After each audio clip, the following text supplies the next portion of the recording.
Siya pakiusap ng mga panadero namin, sabi nila, ano ang paboritong palaman ni Senator Ping at ni Senator Amy para sa pandesal? Na-mention ni Senator Amy noon, baka gusto padagdagan din ng dalawa ngayon before we have a picture and give breads to the people waiting outside. Ano paborito niyong palaman, and then closing statement from every senator natin dito na magaling?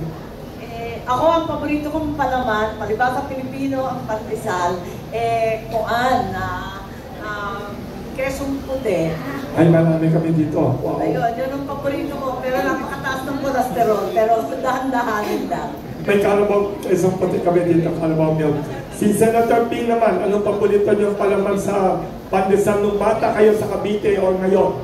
Pareho rin, nakalimutan ko ang pangalan, mabuti nung lumabit sa Laguna. Yung kesong puti na galing sa Laguna. Ay, mayroon kami dito galing sa Laguna at galing sa Muñoz, Nueva Ecija, Quezon Puti. Thank you very much. We'd like to invite the two senators for their closing statement to summarize yung thoughts nila about World Pandesal Day, sa Pandesal at sa World Food Day.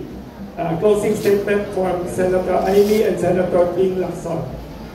Bilang food advocate dyan sa Senado, pagkat ang aking pinakatawan ay agricultural at rural sector, ako'y nagdarasal na sana tutukan po natin ang problema ng kakulangan at kamahalan ng pagkain, pagkat ang nakikita natin sa pagtaas ng langis, sa tuluyang gulo sa Ukraine, kung saan 30% ng harina ay nanggagaling, magtataas pa rin ang pagkain, ang presyo ng pagkain. Kaya sana mas magsubigasik tayo, mag-isip tayo ng iba't ibang solusyon at tulungan natin ang napakaraming Pilipinong nagugutom.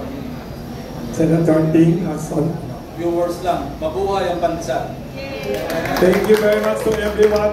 By the way, yun nakita natin kanina sa kanilang dalawa, preview yan ng 2025 Senate. Pag binoto natin sila up there sa listahan natin, nakita natin anong klaseng fiscalizer sila.